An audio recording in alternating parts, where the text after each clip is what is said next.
Yuk, satu, dua, tiga.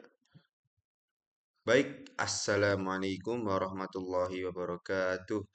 Perkenalkan, nama saya Zulfan Nabil Gunawan dengan NIM G00241121 dari kelompok A2 dengan Aslab Mas Yusuf. Nah, di sini saya akan menjelaskan tentang anatomi terakhir dari blok 2.3 anatomi yang menyangkut tentang nervus, tentang saraf, tentang endokrin dan juga tentang organ khusus. Ya, di sini saya menjelaskan beberapa pertanyaan yang harus saya jelaskan. Oke, baik, langsung saja masuk ke yang pertama untuk skenario-nya dulu. Skenario, seorang pria berusia 65 tahun bernama Tuan A dibawa ke instalasi gawat darurat oleh keluarganya karena mengalami kelemahan mendadak pada lengan dan tungkai kanan sejak 2 jam yang lalu. Lengan dan tungkai kanan, oke. Selain itu, keluarga pasien melaporkan bahwa pasien berbicara terbata-bata, sulit menyusun kata-kata, dan nampak bingung ketika diajak bicara. Berarti nanti akan pengaruh di Broadman-nya.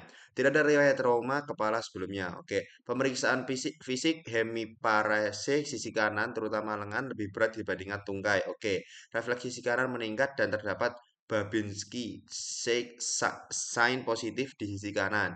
Hilangnya sensasi nyeri pada suhu pada sisi kanan tubuh, termasuk wajah kanan. Saat diminta menjulurkan lidah, lidah pasien menyimpang ke arah kiri.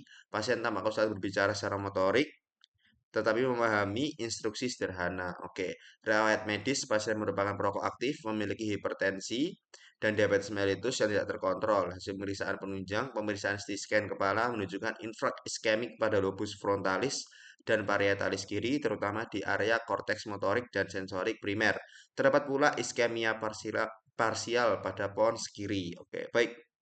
Ya, di sini adalah beberapa hal yang harus kita bahas.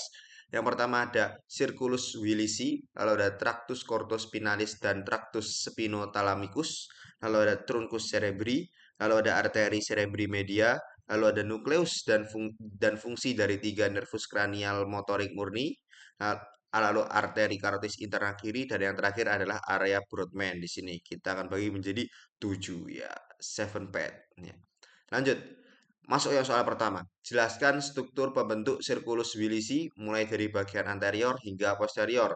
Sebutkan juga fungsinya dalam menjaga perfusi cerebral saat terjadi sumbatan salah satu arteri besar. Nah, next, nah di sini ada sirkulus willisi nih. Nah ini kalau pas lab yang kemarin nerangin tuh kita nggak cuman nonton sirkulus willisi seperti ini, tapi kita harus tetap tahu posisi sirkulus willisi itu di mana nih. Kita mulai dari posisinya dulu nih. Nah, untuk posisinya sirkus Willis itu ada di pons ya. Jadi sirkus Willis itu bukan datar horizontal gini atau vertikal gini bukan, tapi agak menyilang gini. Apa sih namanya? Bukan transversal juga sih. Apa sih namanya? Ya kayak agak miring gitulah, agak miring. Jadi dari pons ini, dari media oblongata ke pons. Nah, sirkus Willis itu ada di sini. Jadi kita harus tahu lokasinya dulu gitu. Nah, setelah tahu lokasinya, kita baru bisa membedakan mana yang posterior, mana yang medial, mana yang anterior, menurut arteri cerebrinya gitu. Ya, kita mulai dari yang posterior dulu ya. Pertama nih ada vertebral artery. Jadi cabang dari vertebral artery. Yang ini nanti awalnya dari arteri eh, karotis ya, arteri karotis. Nanti dari sini set arteri karotis eksterna setahu ya. Interna atas, ekstra bawah setahuku ya. Eksterna ya. Arteri eksterna dari sini set lalu ke arteri vertebral, lalu ke arteri basilaris pontis, lalu ke superior nih, superior cerebral artery dari superior set. Nah, habis itu bercabang menjadi arteri eh, posterior cerebral artery ya, arteri cerebral posterior bercabang. Lalu kok dari atas ada anterior cerebral artery ya nanti akan lanjut ke arteri cerebral medial ya gitu. Set lanjut. Nah, gitu. Nah, yang menghubungkan antara dua arteri anterior arteri cerebral anterior ini ada arteri anterior communicating arteri ini. Ya, ada dua ya communicating arteri. Ada yang di anterior dan juga ada yang di posterior. Yang dimana kalau di anterior dia menghubungkan antara arteri cerebral anterior, sedangkan yang posterior dia menghubungkan antara arteri cerebral posterior dan juga arteri medial arteri cerebral yang medial. Oke, gini, sirkulus wilisia. Yang penting di situ, yang penting. Nah, ini untuk letaknya ini bisa dilihat di pons nih, arteri basilaris, anterior spinal nih, posterior inferior cerebral, sini set, nanti naik. Nah, gini. Jadi agak miring gitu untuk letaknya dari si sirkulus wilisi ini. Oke, lanjut. Fungsinya sirkulus wilis itu apa sih? Nah, fungsinya ini, sistem kolateral yang menjaga perfusi aliran darah serebral saat terjadi gangguan aliran darah atau sumbatan oklusi pada salah satu arteri utama otak, misalnya arteri carotis interna atau vertebralis. Oh, berarti yang bawah tadi arteri carotis interna, berarti yang atas baru eksterna, yang cabang dari arteri carotis communis. Oh ya, kebalik berarti. Berarti yang di bawah arteri interna vertebralis ya. Contoh mekanisme kompensasi. Jika arteri karotis interna kiri tersumbat, maka aliran darah dari arteri komunikasi anterior dapat mengalirkan darah dari arteri serebral anterior kanan ke arteri serebral anterior kiri. Arteri komunikasi posterior dapat menyalurkan darah dari sistem vertebrobasilar PCA posterior cerebral artery ke wilayah yang biasanya disuplai oleh karotis interna ya. Fungsi kolateral ini sangat penting untuk mencegah iskemik, kekurangan suplai darah akut di otak, menstabilkan perfusi otak meski ada penyempitan atau sumbatan sebagian pada arteri besar dan mengurangi keparahan stroke iskemik yang dimana di kasus tadi itu eh, Mr. A itu mengalami stroke iskemik. Oke, kita next aja lanjut. Nah, langsung aja untuk pertanyaan yang kedua. Sebutkan dan jelaskan perbedaan antara traktus cortospinalis dan traktus spinothalamikus. Oh iya, untuk yang tadi yang sirkulus wilisi itu harus diingat-ingat karena nanti akan berhubungan dengan soal-soal berikutnya ya, di mana nanti juga akan membahas sirkulus wilisi ya. Oke, kita lanjut lagi ke perbedaan antara dua traktus. Traktus corticospinalis dan traktus spinothalamikus. Untuk traktus corticospinalis itu kan jelas ya, itu nama lainnya adalah piramidalis lateralis, itu corticospinalis. Sedangkan yang traktus spinothalamikus ini saya juga baru mempelajari tentang spinothalamikus ini. Yang saya tahu tuh harusnya malah ini mana sih tadi? Spinothalamikus, ada lagi kok arteri. Nah, ini spinocerebral ya. Saya kira arteri spinothalamic itu spinocerebral ternyata berbeda ya. Nanti kan kita bahas. Oke. Meliputi fungsi utama lalu titik awal dan akhir lalu lokasi penyilangan atau dikusationya lalu ada letak relatif di medula spinalis. Oke, kita langsung lanjut aja karena untuk mempersingkat waktu. Nah, ini untuk letak-letaknya. Ini dua gambar di kanan ini, di kiri saya berarti ada di kanan. Berarti kok di video berarti di kanan ya, di kanan saya berarti ini yang dua di kanan, ini untuk aliran dari trunkus corticospinalis, dan yang di kiri itu trunkus spinothalamic ya. Kita bisa dilihat dari sini, dia dari gyrus ini, cerebral cortex, lalu lanjut ke midbrain di sini ya, lalu ke pons, lalu ke medula, lanjut ke sini. Set. Nah, ini ada decostatio-nya nih, decosatio lateralis, piramidalis ya lateralis. Dari sini decosatio-nya ini in medula, lanjut ke bawah. Set. Nah, di sini juga nih bisa dari sini. Ini left side, ini right side, sama aja. Set set set ya. Oke, ya ada perbedaannya di sini ya. Kalau di left side itu dia bakalan ini apa namanya? Ada dekusationya ini, artinya itu miring seperti ini. Sedangkan kalau yang di right side itu dia lurus, full lurus ya. Iya, begitu. Oke, sedangkan yang di ini, yang di medula lagi, yang di eh, tractus spinothalamic itu apa alirannya seperti ini nih dari limbik ya ini ada dari limbik ini dari arm area lanjut ke midbrain lalu ke pons seperti ini medula cervical thoracic lumbar sakral. Nah, untuk perbedaannya lebih jelas bisa dilihat dari tulangnya di sini. Nah, di sini lebih jelas nih. Lateral corticospinalis. Nah, ini yang menaikkan nih. Katanya ini adalah liftnya, bisa ini adalah tempat keluarnya. Nah, jadi dia lateral corticospinalis tractus yang di sini lateral spinothalamic tractus nih yang kuning sama yang ini. Fungsinya apa sih? Nah, di sini dia. Perbandingan tractus corticospinal versus tractus spinothalamic dari segala aspek ya. Yang fungsi utama dulu. Fungsi utama adalah mengantarkan impuls sadar volunter terutama gerak otot otot terangka nih. Dari si apa namanya? Corticospinalis ini sebagai pintu keluarnya, pintu keluar dari lift gampangnya. Kalau ini yang menaikkan shoot gitu, naikkan ke otak, sedangkan ini adalah pintu keluarnya. Oke. Lalu ini menghantarkan impuls sensorik untuk nyeri dan suhu dan sentuhan kasar. Oke. Untuk titik awal dan titik akhir. Untuk awalnya dari korteks motorik area Brodmann 4. Untuk akhirnya neuron motorik di medulla spinalis anterior horn. Sedangkan tractus spinothalamikus yang awal itu reseptor sensorik perifer, lalu akhirnya ada korteks sensorik primer area Brodmann 1, 2, 3 melalui talamus ya. Kita bisa dilihat di sini. Di sini titik awal dan titik akhirnya ya di sini. Ini area Brodmann 4, lalu di sini ada area Brodmann 1, 2, 3. Oke, melalui talamus. Lokasi penyilangan dekosatio nih. Mayoritas menyilang di medula oblongata, Decossatio pyramidium, menjadi Tractus corticospinalis lateralis. Bagian itu tidak menyilang di medula, tapi di tingkat spinal, Tractus corticospinalis anterior. Kalau yang di Tractus spinotalamik, itu menyilang segera setelah masuk medialis, di segmen spinal tempat serabut masuk. Decossatio di commissura alba anterior, lalu naik ke Tractus, sebagai Tractus spinotalamicus kontralateral. Jadi kalau misalnya si Tractus spinotalamicus itu langsung oh ini ya langsung menyilang ya, langsung ada dekusationya ya. Oh gitu. Oke, nice. Oke, lalu letak relatif di medula spinalis. Oke, lateralis, tractus corticospinalis lateralis di kolumna lateralis, lalu anterior, tractus corticospinalis anterior di kolumna anterior. Lalu ada di kolumna, kalau yang di tractus spinothalamicus itu di kolumna lateralis dan anterior, tetapi lebih anterolateral, lebih superficial dibandingkan corticospinalis. Oke, next aja.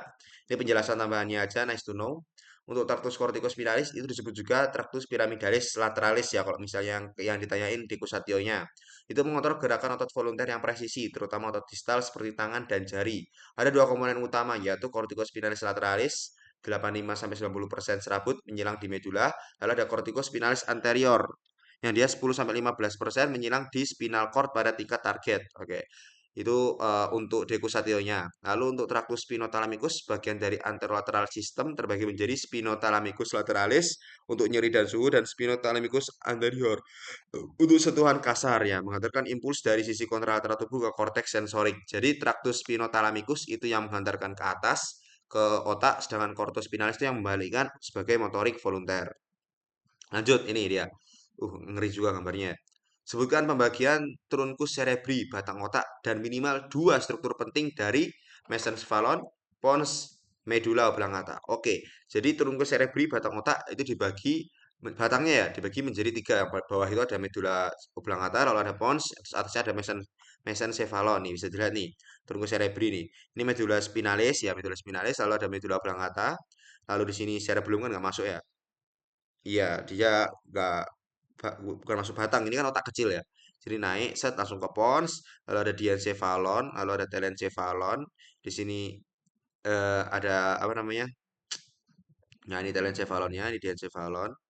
Di sini ada mesencephalon. Oke, jadi mesencephalon, pons sama medula oblongata. Oke, kita fokus ke tiga itu aja nih. Yang pertama, di mesencephalon. Mesencephalon ada pedunculus cerebri, curs cerebri, tegmentum mesencephali, tectum mesencephali, aqueductus mesencephali, substantia nigra sama fossa interpeduncularis. Ya.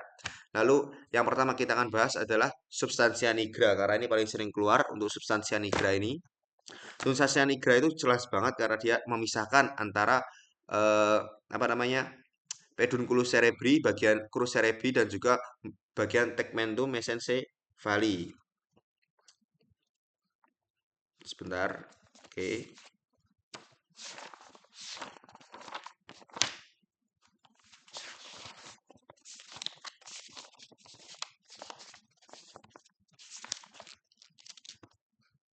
Nah, ini dia. Oke. Substansia nigra dulu. Kita akan membahas substansia nigra. Dari mana substansia nigra itu adalah nukleus motorik yang besar terletak di antara tegmentum dan crus cerebri. Warnanya gelap akibat ada pigmen melanin yang terkandung di dalam badan saraf. Oke. Substansia nigra merupakan komponen penting pada sistem motorik ekstrapiramidal dan memiliki hubungan dengan ganglia basalis. Oh, ganglia basalis. Ganglia basalis itu bentuknya kayak mohon maaf bahasanya kayak kalau saya lihat itu kayak sperma itu ya. Jadi bentuknya eh, yang biasanya warnanya ada warnanya itu kalau di gambar hijau itu ganglia basalis. Oke. Tapi gak akan kita bahas di sekarang itu. Itu adalah substansia nigra. Ya. Ada pars compacta dan juga pars reticularis untuk substansia nigra. Lalu ada dibahas gak ya? Bahas aja deh. Pars compacta itu adalah neuron berpigmen neuromelanin untuk pembuatan dopamin. Kalau yang reticularis itu mengandung neuron yang tidak berpigmen, nggak kayak yang pars compacta tadi. Jadi hitamnya itu gara-gara pars compacta. Lalu ada fossa interpendicularis itu di antara dua pedunculus, ya di antara dua pedunculus ada fossa interpendicularis itu untuk ditembus fasa darah arteri centralis posteromedialis sehingga dapat membentuk daerah yang berlubang-lubang yang disebut substansia perforata posteriora. Oke. Itu ada dua yang penting. Sebenarnya penting semua sih dari pedunculus, fossa interpendicularis, substantia nigra dan juga aqueductus itu penting semua. Tapi untuk mempersingkat waktu juga kita akan lanjut saja langsung ke pons nih. Nah, ini adalah pons yang bagian kanan ini dia adalah pons bagian dorsal bagian depan, bagian anterior, berarti bagian ya dorsal berarti ya benar ya, dorsal, ventral berarti dong, depan, hmm, ventral berarti ini dorsal ya, berarti ini di bagian ventralnya, di bagian dorsalnya, bagian anterior, bagian posterior. Oke, lanjut aja untuk pons. Nah, untuk pons itu bangunan penting di pons itu apa aja sih? Nah, di sini yang saya bahas untuk bagian yang di pons adalah nervus trigeminus dan juga ada nervus satu lagi apa? Trigeminus sama nanti ada sulcus basilaris pontis. Ya, jadi kita bahas tentang sulcus basilaris pontis dan juga nervus trigeminus, nervus 5. Nervus trigeminus itu keluar langsung nih, bisa kita lihat. Dia keluar langsung dari ponsnya nih. Dan juga ada sulcus basilaris pontis. Oke. Kok bisa ditutup tadi harusnya. Sebentar. Nah, ini dia.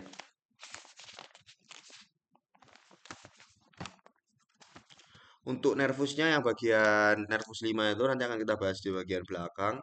Akan kita bahas di bagian selanjutnya yang tentang spesifik tentang sarafnya, nervus kranial. Untuk bagian sulcus basilaris pontis itu adalah sulcus yang memisahkan ponsnya di sini ya. Misalkan pons ada bagian kanan dan kiri. Lalu dia akan berlanjut ke bagian medula oblongata. Itu namanya sulcus kan saluran ya, kayak saluran gitu ya. Oke, lanjut aja kita lanjut. Itu adalah medula oblongata. Bagian pentingnya di sini adalah nervus, ada nervus 9, 10, 11 dan juga nervus 12 itu di medula oblongata semua nih. 9, 10, 11 dan juga 12. Nanti akan kita bahas di belakang mengenai nervus-nervusnya masing-masing.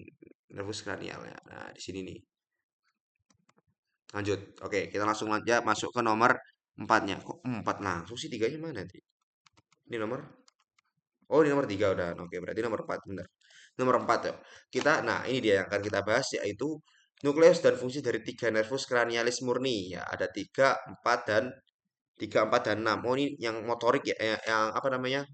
Untuk menggerakkan mata ya, 3, 4 dan 6. Serta akibat lesi pada upper motor neuron dan lower motor neuronnya. Oke, kita membahas semua nervus cranialis karena ini gabung dengan nomor yang sebelumnya dan juga kita akan membahas lebih spesifik lagi terkait nervus 3, 4 dan 6. Dari sini kita lihat tempat keluarnya dulu. Tempat keluarnya di sini yang pertama nervus olfactory itu dari lamina cribrosa di sini. Bagian ethmoid ya, bagian os ethmoidnya adalah lamina cribrosa. Di situ ada nervus olfactory. Lalu ada nervus opticus itu dari opticus dari canalis opticus ya. Ini masih berkaitan dengan mata lagi. Kalau olfactory dia penciuman. Lalu ada viscera orbitalis superior yang dia banyak banyak mengandung nervus di sini, ada nervus oculomotorius, nervus trochealis, ophthalmicus sama abducens. Jadi itu lewat viscera orbitalis superior. Lalu ada foramen rotundum yaitu nervus maxillaris yaitu masih bagian dari nervus trigeminus. Lalu ada foramen ovale yang akan mengeluarkan nervus mandibula. Lalu ada meatus austicus externus yang mengeluarkan nervus facialis dan nervus vestibulocochlearis. Lalu ada foramen jugulare yang dia akan mengeluarkan nervus glossopharyngeus, nervus vagus, dan nervus accessorius. Dan yang terakhir adalah harusnya yang ini ya, kanalis hipoglossi yang akan mengeluarkan nervus hipoglossus. Dari namanya aja udah jelas ya, hipoglossus. Nah, ini dia. Di sini untuk arti-artinya olfaktori berarti dia penciuman, optikus dia penglihatan, okulomotor dia menginervasi penggerakan mata, troklear itu seperti troklear tuh kayak apa ya? Pembangkit apa sih namanya? Pengait, itu pokoknya gitulah. Itu suatu muskulus yang menarik. Nah, menarik pola ke atas tuh kayak apa gampangnya ya? Ya itulah pokoknya yang mengait penggerak gitu loh pokoknya lah. Ada trigeminus, lalu ada abdusen, abduk menjauhi lineamid sagital, lalu ada facialis, face, untuk wajah, vestibulo keseimbangan, koklear pendengaran, glossopharyngeus, glossolidah dan faring, vagus, vagal atau menjelajah dia karena nervus yang menjelajah ke mana-mana itu vagus. Oke, di sini kita akan spesifik untuk gangguannya nih, kondisi akibat lesinya nih. Kalau olfaktori dia anosmia, gangguan penghidup, anosmia ya ini kita sering dengar pas COVID ya, gangguan penciuman, anosmia. Lalu ada nervus opticus, anopia, gangguan penglihatan. Lalu ada nervus oculomotor, trochearis dan abdusen. 3, 4 dan 6 dia berkaitan dengan mata. Berarti kalau dia ada kesalahan di situ, berarti dia akan ada lesi di nervus otot ekstra okularnya ya kan menimbulkan ptosis lesi nervus 3 yaitu jatuhnya kelopak mata, ada strabismus, mata suling dan diplopia, pandangan ganda. Lalu ada nervus trigeminus yang itu akan menjadi trigeminal neuralgia atau wajah itu jadi sensitif banget kok disentuh dikit aja, bahkan disentuh angin aja tuh udah nyeri itu katanya. Lalu ada nervus facialis yang itu kan biopsi, wajah perot, udah dibahas dari blok-blok sebelumnya juga. Lalu ada nervus vestibulocochlearis yang itu ada vertigo, gangguan keseimbangan. Lalu ada nervus glossopharyngeus yaitu ada disfagia, kesulitan menelan. Disfagia ya, ini juga sering ada di skenario tutorial SGD. Lalu ada nervus vagus untuk akan analisnya itu refleks vagal yaitu batuk, muntah, pingsan gitu. Lalu ada nervus accessorius yaitu paralisis musculus trapezius dan musculus sternocleidomastoideus. Oke, ini ngeri juga nih aksesorius nih. Lalu ada nervus hypoglossus yaitu akan dysarthria atau gangguan bicara. Oke, kita akan fokus ke nervus yang menggerakkan mata yaitu ada nervus oculomotorius, nervus trochlearis dan nervus abdusen. Ya, ada 3, 4 dan 6. Asal nukleusnya nih dari nukleus nervi oculomotori. Itu yang nervus oculomotorius, namanya oculomotor berarti oculomotori. Kalau yang troklear berarti troklearis, kalau yang abdusen berarti abdusen. Ya, lokasinya yang nervus 3 itu di mesencephalon, yang 3 dan 4 mesencephalon, lalu yang 6 adalah pons bagian bawah di dasar ventricle nomor 4. Oke, otot yang diinervasi untuk oculomotor itu ada rectus superior inferior medialis, lalu ada oblique inferior, lalu ada levator palpebra superior. Itu yang bagian tengah ya, pokoknya. Yang bagian medial-medial, yang bagian tengah-tengah itu diinervasi oleh oculomotor. Sedangkan untuk yang oblique superior, yang bagian atas oblique itu nervus ocularis, sedangkan yang bagian lateral itu abdusen. Jadi gampangnya itu medial itu oculomotor, atas itu troklear, samping itu bagian lateral itu abdusen, ya. Untuk fungsinya sama-sama menggerakkan mata, cuma bedanya yang oculomotor itu menggerakkan mata ke atas bawah, mengangkat kelopak mata. Kalau trochlearis itu menurunkan dan memutar medial mata, lalu yang abdusen itu menggerakkan mata ke lateral. Untuk lesinya, nah ini lesi.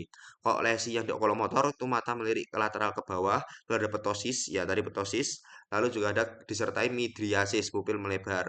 Untuk yang lesi upper motor neuron itu gejala minimal atau tidak jelas karena kontrol bilateral. Untuk yang trochlearis itu ada diplopia, terutama saat melihat ke bawah, lalu ada kepala miring ke sisi sehat untuk kompensasi, lalu untuk lesi upper motor neuronnya itu jarang ada gejala karena kontrol bilateral. Lalu yang abdusen itu yang lesi lower motor neuron itu mata tidak bisa abduk, strabismus konvergen, lalu diplopia horizontal.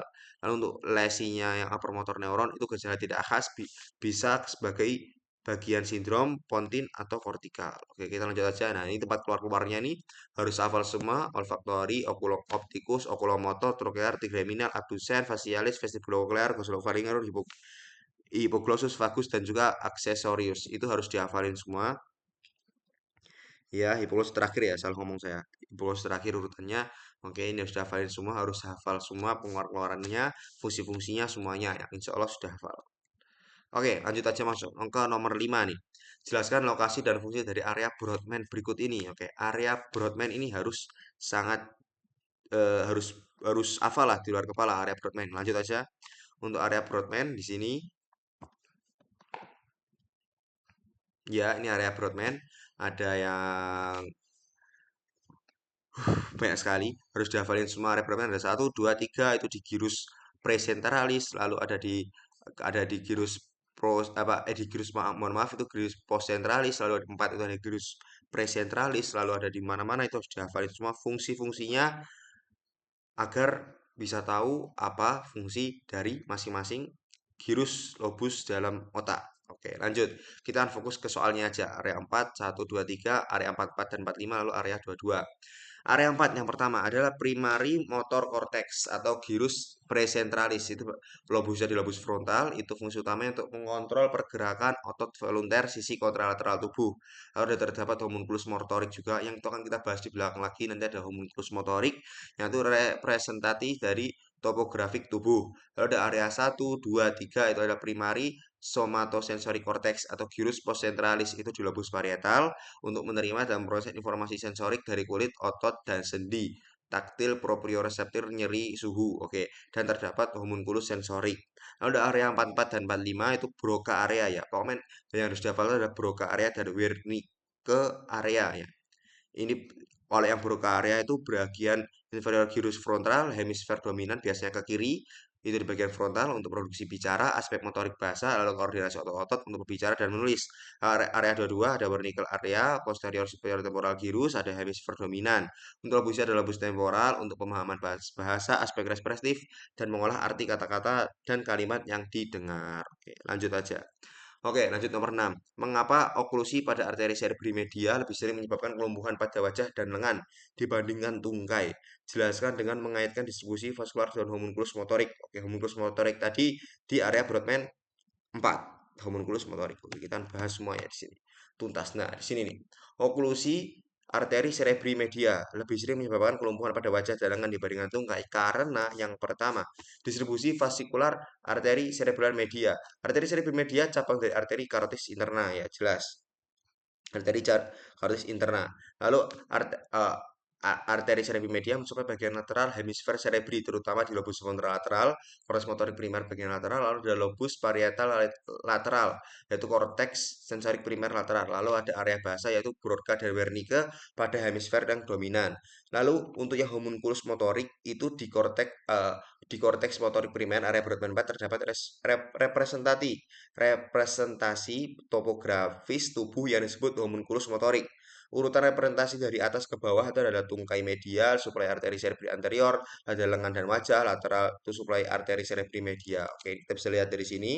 Untuk percabangannya, ini dari truncus cerebrospinalis, brachio, brachio, truncus, brachio,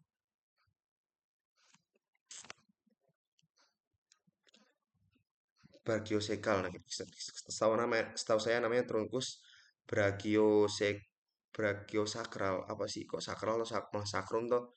Di sini loh, brachiospinalis. Iya kah? Iya, Pak Men, truncus ada di sini, ada truncus ini bercabang jadi subclavia sama common carotis.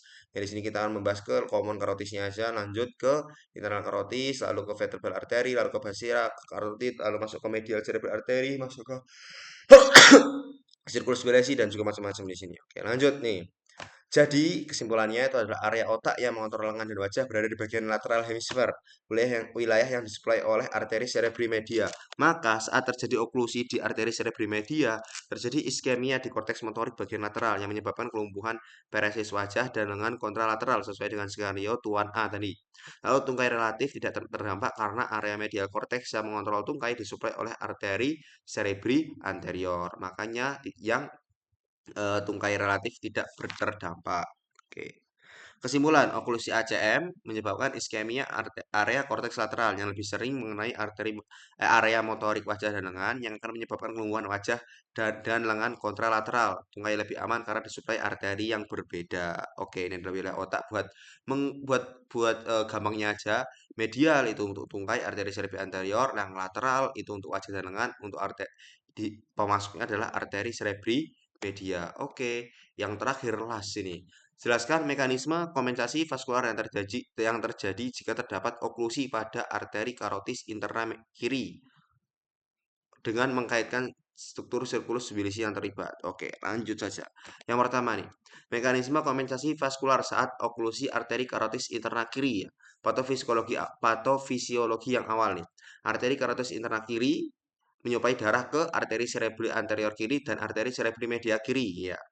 Jika terjadi oklusi, perfusi ke hemisfer kiri terganggu, risiko iskemia atau infark cerebri karena dari dua ya, kita tidak bisa menggunakan dua arteri yang penting di sini yang di circulus bilisi itu termasuk main karakternya. Sedangkan yang berguna di sini kalau misalnya ada oklusi di arteri karotis interna kiri ini yang berarti yang akan bergerak, yang bisa bergerak itu cuma arteri cerebri yang posterior doang, jadi hanya mengandalkan satu arteri doang. Jadi mana di sini berarti arteri komunikan anteriornya itu menghubungkan aca kanan dan kiri, memungkinkan darah dari aci kanan mengalir ke aca kiri dan cabang-cabangnya. Ini disingkat aja nih anterior sama eh, inferior gitu aja. Lalu arteri kombingan posterior kiri itu menghubungkan arteri cerebri posterior kiri dari sistem vertebrobasilaris dengan arteri cere eh, arteri cerebral inferior yang tersumbat dan membantu suplai ke bagian distal arteri cerebral inferior kiri. Lalu arteri vertebralis dan basilaris berperan sebagai cadangan suplai dari sistem posterior ke anterior melalui posterior communicans. Ya, lanjut.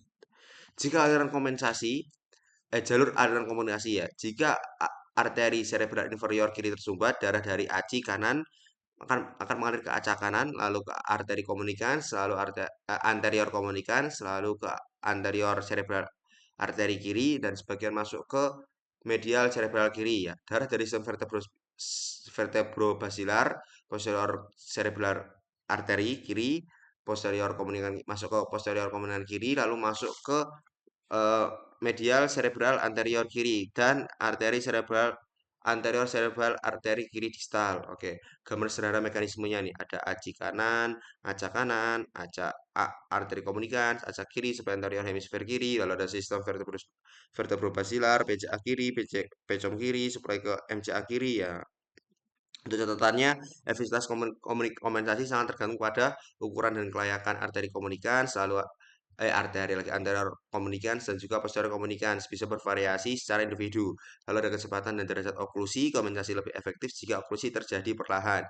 Jika struktur siklus biologis tidak lengkap atau hipoplastik, risiko infak lebih tinggi. Kesimpulannya, oklusi arteri cerebral anterior arteri cerebral inferior kiri dapat dikompensasi melalui sirkulus bilisi ya dapat dikompensasi terutama oleh arteri komunikans anterior dan posterior yang mungkin aliran kolateral dari sisi kanan dan dari sistem vertebrobasilar ke wilayah yang terdampak. Jadi walaupun arteri karotis interna kita itu ada oklusi di situ, tetap bisa di backup oleh si bagian yang kanan oleh arteri komunikans di situ yang bagian kanan walaupun bebannya jadi 2 kali lipat ya karena harus supply kanan dan kiri, lalu juga akan dibantu oleh posterior karena medial dan anteriornya itu telah mati, jadi posteriornya yang akan membantu. Oke, untuk terakhir ini saya akan memastikan dulu, saya takutnya salah dalam mengucapkan untuk si apa namanya eh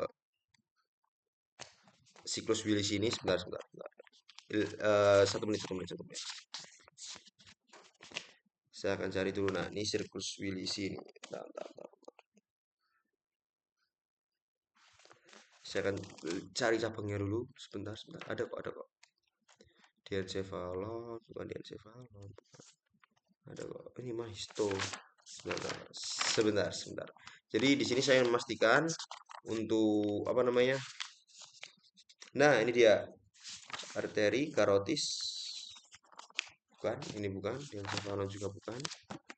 Setahu saya. Oke, berarti bisa disimpulkan bahwa yang di bawah itu eksterna ya, arteri karotis eksterna ya, setahu saya. Komen, karotis komunis bercabang loh. Jadi yang karotis interna dan eksterna. Sebentar. Ini tidak akan saya cut kelihatannya. Biar ada five phase mencarinya gitu loh. Mencari di PPT. Iya, sebentar. Habis.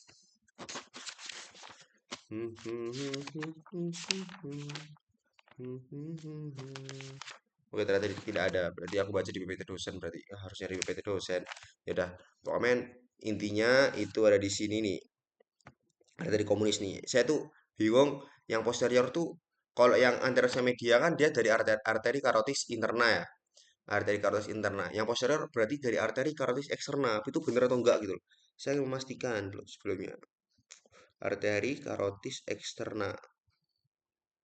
Setahu saya internal semua, cuman apa jadinya ada yang eksterna? Sebentar, cari dulu. Ini kan internal nih, dia kan ke sirkulus bilisi. Misalnya eksterna, ini kita bisa di arteri karotis eksterna ini, dia tuh nggak ke sirkulus bilisi itu, dia malah kemana tuh? Iya, dia nggak ada hubungannya sama sirkulus bilisi. Kelihatannya sih. Coba kita cari dulu di mana ya? Kita cari dulu sebelum sebelum mengakhiri kita cari dulu di Google coba. Biar benar. Arteri karotis interna. Apakah berpengaruh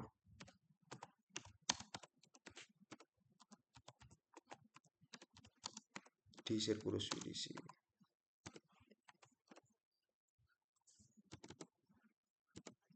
Langsung aja Wilisi. Oke, sip, mantap. Iya, arteri karotis kok interna atau interna mah iya berpengaruh. Dia nyumbang banyak banget ya. Ini dia, coba kita lihat gambarnya aja nih. Iya, arteri karotis interna.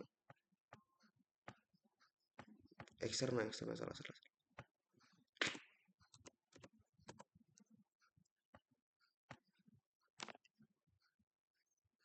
Tidak, berarti salah. Berarti tidak. Jadi aku salah, mohon maaf.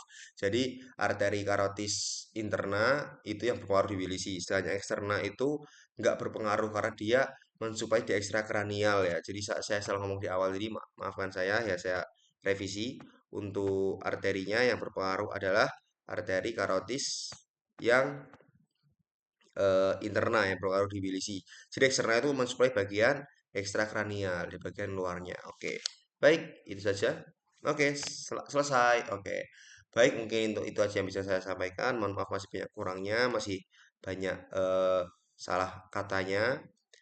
Ya itu masih kurang pengetahuannya. Yang ya saya harus revisi. Kalau nggak direvisi nanti saya salah malah salah menyampaikan itu kan bahaya. Jadi ya terima kasih kepada Mas Pak Aslep yang telah membimbing saya, yang telah ya memberikan banyak pengetahuan kepada saya.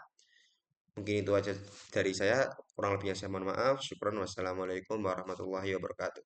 Dadah. Selesai bro. Selesai. Selesai.